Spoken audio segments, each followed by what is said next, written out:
So what was the revolution? Well, it started as most revolutions start, young people going protesting. So this was a bunch of students my age that went to protest in Kyiv. What they were protesting was pretty much our government at the time. Yanukovych was the president, and his government.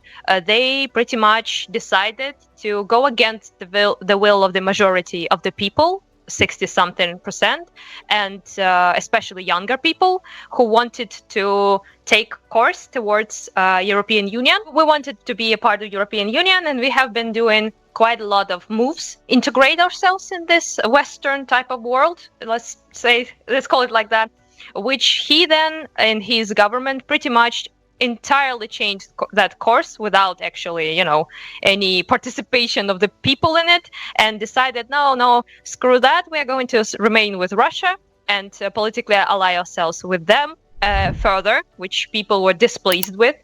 And not only that, also Russia was pretty much doing a blackmail of sorts by cutting off the trade with Ukraine just to make us not entertain going to European Union. So they pretty much, what you can say is they wanted to pay pretty much Yanukovych and his government to give him like a pretty much more money than European Union would ever give, and just to bribe basically our incredibly corrupt and pro-Russian Russian puppet government at that point to not do what people actually wanted to do. So students, as it usually is with any revolutions, mostly young people participate in those, went to protest and were beaten up severely to a pulp by our government, which most people, including me, didn't really enjoy. To have a government that is tyrannical enough to pretty much destroy any attempts of protest, of peaceful protesting, with brutal power, brutal show of force. Many people were displeased and went to the streets to protest. The majority of the action, let's say, was in Kyiv, but quite a lot of it was in other big cities as well, such as Kharkiv. And also the next step they decided to take was Yanukovych and his government is known as I guess you can say, how they call tyrannical laws, or like tyranny laws, something like that. So I'm not sure like exactly in English, but they pretty much tried to prohibit any rights of gathering. So more than 5 people could not gather.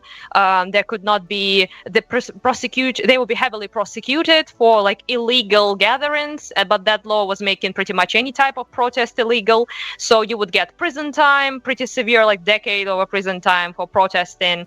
So yeah, so they were actively pretty much trying to turn Ukraine into Belarus, so that Yanukovych will be like forever president, as Putin is, as Lukashenko is in Belarus. Not only deny us our freedom of speech, our rights to protest, but also pretty much destroy future election whatsoever, like any possibility of us to have democracy. People decided that no, we are not into that, and died for that as well. That was the revolution. We call it a revolution of dignity for a reason. This is the reason, because we did not want to be treated like that. We choose our government. We believe in that. We believe in democracy. We are not going to just let them step all over us like that. To do that, we had to fight pretty much for that to happen, for our rights to exist, for our freedoms to exist, and for democracy to survive in this country. And it was pretty intense at some points, as you probably all know, and ended up winning, luckily. And Yanukovych escaped to Russia. Shocker, big shock that. And then he obviously, and then after that, our amazing neighbor was displeased with him not running us over with tanks effectively, which is what, by the way, Putin suggested he do. And he then, Putin and Russian government, and decided that this is a good time to invade and annex Crimea. And then in our weakest moment, where we pretty much did not even have like a functional government because our president escaped. And that was a very interesting time to be young and 19-year-old. Let's say like Jesus. that. Yeah. Afterwards, for 9 years of this whole thing. Now we have a full-on war, full-on invasion